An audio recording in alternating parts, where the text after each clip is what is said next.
Welcome back. In this video, we are breaking down VMware Snapshots, how they actually work behind the scenes, and why they can become a serious risk if not managed properly. If you are working with ESXi or vSphere environments, understanding Delta disks and snapshot behavior is critical for performance and data integrity. Let's get started. A VMware snapshot captures the state of a virtual machine at a specific point in time.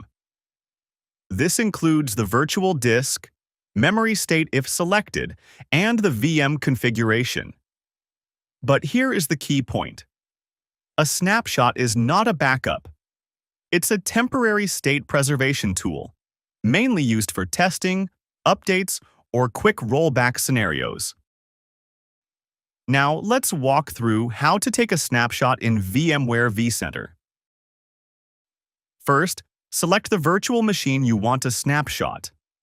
Then, navigate to the Snapshot section and click on Take Snapshot. Give your snapshot a clear and meaningful name. You can also add a description if needed, especially if you're managing multiple snapshots. Next, you'll see an option to include the virtual machine's memory. As mentioned earlier, selecting this option will capture the VM's running state. This part is important. If you do not select the memory option, when you revert to the snapshot later, the virtual machine will return in a powered-off state. That's because no memory state was saved. So, always choose the memory option based on your use case, and that's how you take a snapshot in VMware vCenter. When you take a snapshot, the original virtual disk becomes read-only. That means no new data is written directly to it anymore. If you choose to take a snapshot without memory, the system generates two main files. The first is the Delta disk file. From this point on, all new write operations are redirected to this Delta disk. You'll typically see file names with patterns like -0000001.vmdk. These files only store the changes made after the snapshot. As your virtual machine keeps running, the Delta disk can grow quickly depending on the workload. The second file is the VMSN file. This file stores the virtual machine's state at the exact moment of the snapshot. That includes configuration details and, in some cases, metadata about the VM state. If you create multiple snapshots, each one adds another Delta disk and another VMSN file. Over time, this builds a chain of changes where each snapshot depends on the previous one. Now, if you take a snapshot with memory, there's one more file involved. In addition to the Delta disk and the VMSN file, the system creates a VMEM file. This file captures the active RAM of the virtual machine. Think of it as a backup of the VM's memory at that exact moment, stored on the host. So with memory snapshots, each snapshot creates three files: a Delta disk, a VMSN file, and a VMEM file. Now let's look at this in a real environment. Here's my test virtual machine. Right now, you can see it has 19 files in the data store. I'm going to create a snapshot without memory. As soon as it completes, you'll notice two new files appear: a Delta disk file and a VMSN file.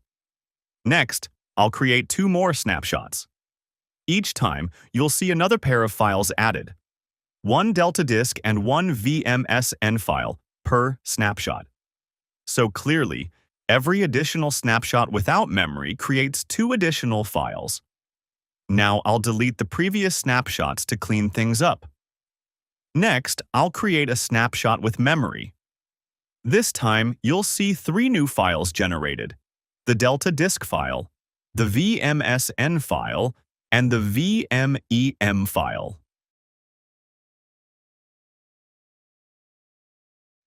If I continue creating more snapshots with memory, each one will add another set of these 3 files.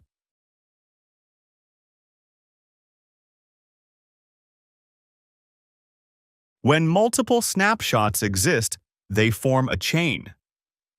To read a block, the system may need to traverse multiple delta disks until it finds the latest version.